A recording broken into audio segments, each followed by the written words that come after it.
Good morning, everyone. It's Saturday, November 15th, about a week and a half away from the American holiday of Thanksgiving. I say the American holiday because I realize I get a little egocentric and talk about Thanksgiving and 4th of July and things like that. And yet a lot of my listeners and people that reach out to me are from Canada or from Australia or Great Britain or South Africa, all over the place, New Zealand, Scotland. So anyway, it's here in America. It is about a week and a half away from Thanksgiving. And it's starting to finally get a little bit cooler out, thank goodness, because living in the South, we basically have two seasons. We have summer and then we have football. I'll take football season any day. So go Irish. I'm a huge Notre Dame fan, so they're playing today and have a chance at going to the playoffs. Well, actually, unless they blow it themselves, they're going to the playoffs. Anyway, I wanted to hop on today and just say hi and talk a little bit about, just probably reiterate some things I've said in a lot of different videos, but it's coming up a lot as people are reaching out to me. And again, you're welcome to do that at jenniferswanphd.com. That is my website, and there's a place on there to be able to contact me. Again, if you're looking for coaching, I'm happy to go back and forth with you about that to see if I'm the right person. I'm not. It's not that I'm picky about who I work with. I mean, I guess I don't like that word. I'm selective based on what I think my strengths are, and where I'm finding that I do the best work with people is, even if they're tapering, I do work with some people that are still tapering, but a lot of my folks are, off or have been off for a while and are trying to put the pieces back together of their life. Maybe they feel like they developed pretty extreme anxiety and extreme responses to their body and their mind, and are now also working to begin to think about how to navigate that. If they feel like they've gotten obsessional, if they feel like they've gotten kind of hyper-focused, they feel like they, are just kind of always waiting for the other shoe to drop, that apprehensive feeling of, I can't believe it got that bad. What if it gets that bad again? Being afraid of kind of just being out there living. So anyway, I wanted to come on today, though, and just remind be a reminder for a couple things that I think are important. And one is, you've heard me make this quote before, and it's not my quote. It's actually Josh Fletcher's quote. He's a therapist out of the UK that runs the podcast Disordered with Drew Linsalata. It's one of my favorite podcasts. And he talks about recovery, and he actually is trying to ban the word recovery. He's focusing on anxiety disorders and OCD. But he says recovery is not measured as the accumulation of the absence of symptoms. So recovery is not the accumulation of the absence of symptoms. It is your increased tolerance of them. It kind of goes along with the other statement of, like, there's a difference between having symptoms and the symptoms having you. And that's what I'm always working on with people.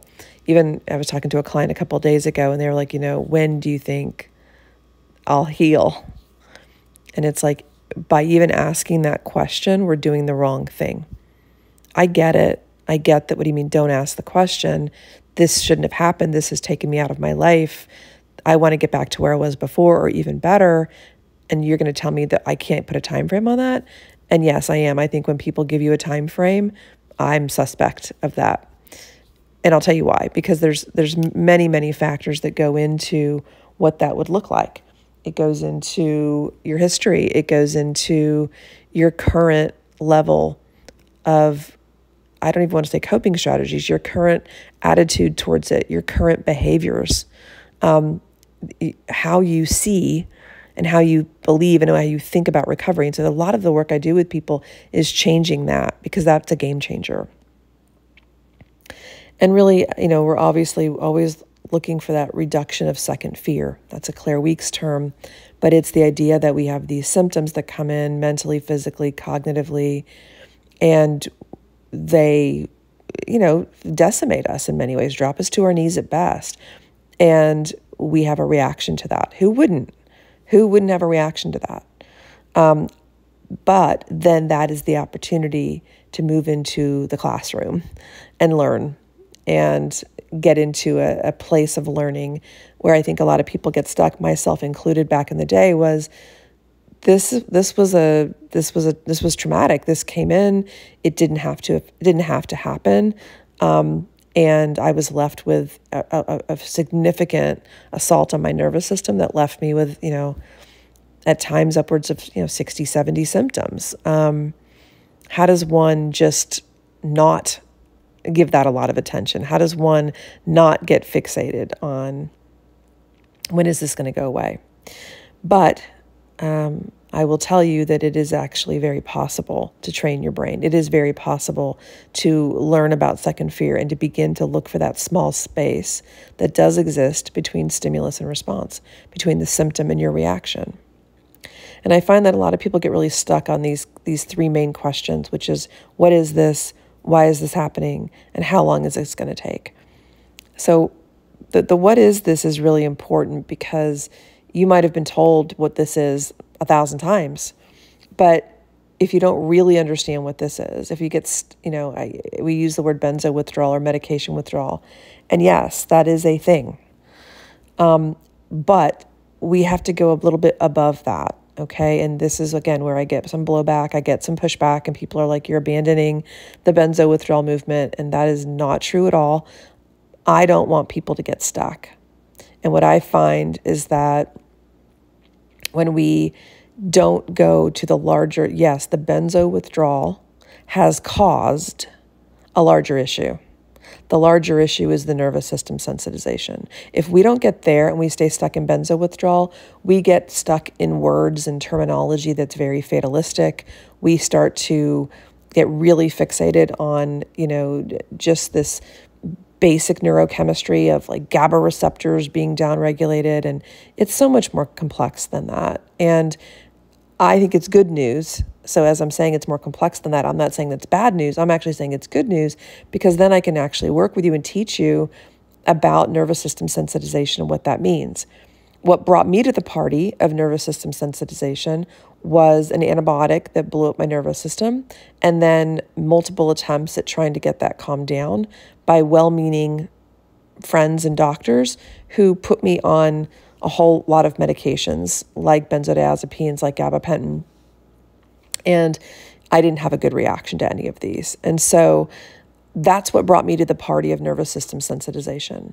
I have a really dear friend who, what brought her to the party was a very severe car accident. She'd had a lot of stressors in her life up to that point, but the car accident was this defining moment that kind of was the precipitating factor for the nervous system to really start to act up. And she has every single symptom, had every single symptom that people in benzo withdrawal talk about. I have another person who had a major health crisis that went on for months and left them in a state of, uncertainty about their future, even and would they even be alive? And over the months, what happened to them was they began to, really feel like they were coming offline, and that was what brought them to the party. Where I've gotten feedback, people get upset with me, like, well, ours is different. Ours is different in that what brought us to the party is different. Ours is different in that we don't fully understand all the neurochemistry and all the adaptation that is being affected and needs to happen, but the way through it and the things to focus on stay the same. So I'm not saying, having a bad benzo experience and withdrawal is the same as being in a chronically bad marriage and getting stressed out and your nervous system going offline, or having a panic attack while you're smoking weed and you go offline and have DPDR for 3 years. I'm not equating them. In fact, I think it's kind of not fair to ourselves to compare ourselves to anybody, including other people in the benzo world.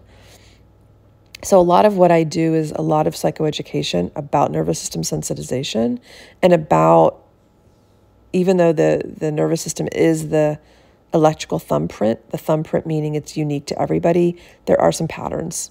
And that's kind of the work that I do. So what is this? Why is this happening? How long will this recover? These are the questions that often get us stuck in various forms. If you remember my video, I think I talked about this again recently, but it's like a tornado. If a tornado was ripping through my town And I looked outside and I saw lawn chairs flying and, towels being picked up and moved and trees being uprooted. I could look out my window and be like, holy crap, I have a flying lawn chair problem, or I've got a tree problem, or my towels are taking flight, right? No, I have a tornado.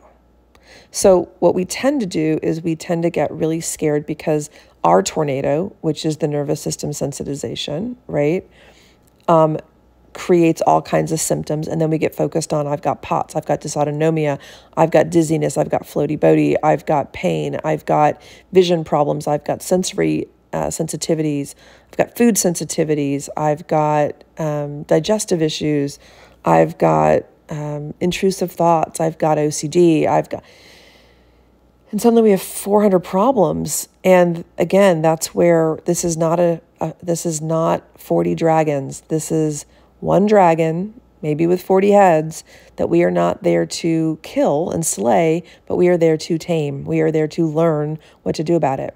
And just like I don't have a flying chair problem and a towel problem and a tree problem, I have a tornado problem. That's the nervous system sensitization, right? I wouldn't say that I've got this, and I don't even know what makes up a tornado, so I don't want to sound stupid here, but I'd imagine it has something to do with air pressure and temperature, and right, so all these factors come in that create a situation that's ripe for a tornado. It's not saying I have a barometric pressure problem. It's saying that combined with this created the tornado. And that's what I want us to focus on. When we're focused on, well, I had stressors in my life, I took a medication, I started to have interdose withdrawal, I came off the medication too fast, or whatever your circumstances are, those are the factors that create the tornado. Those were the factors that created the nervous system sensitization. And we've got to go to the level of sensitization, not the barometric pressure and the temperature and the wind speed and the this and the velocity. We've got to stay at sensitization level. And again, that's really hard to do. So what is this? This is nervous system sensitization. Why is this happening? It's happening because for whatever reason, for me, for you, if this has been brought on by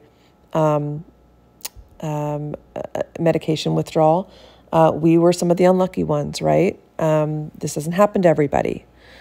It does happen to more people than we even know, but they don't even know what's going on. So why is this happening? It's happening because I put something in my body had a bad reaction to it, I got some bad advice, I came off too quick, it assaulted my nervous system in a way, it created a whole bunch of symptoms. And then I'm not saying you, I'm saying I realized that my reaction to those symptoms was I became terrified. I became terrified of myself, my mind, my body, my future, my everything. I became terrified and locked into a need to control variables, a need to not be ever uncertain again. I've got to get out of this. I got to get out of this. And then, of course, that led to, how long is this going to take? How long is this going to take? Am I doing it right? Am I doing it wrong? Am I pushing myself too hard? Am I not doing enough? Am I distracting healthfully? Am I not? Okay? And then we get really locked into this perfectionism around doing recovery perfectly. Okay, so again, a lot of what I do with my clients is map out with them what it actually means to be doing what you can to engage back in life. And not getting so hung up on, well, I've got to do my deep breathing, and then I've got to do my meditation, and then I've got to go do my cold water plunge, and then I've got to do my counting, and then I've got to... No, like, if you want to do those things and you feel like those things are good for you in general, then do them. But if we're doing these things to get rid of something, we're sending the wrong message to a brain that's already scared to death, okay? An amygdala and a threat response system that's already overactive.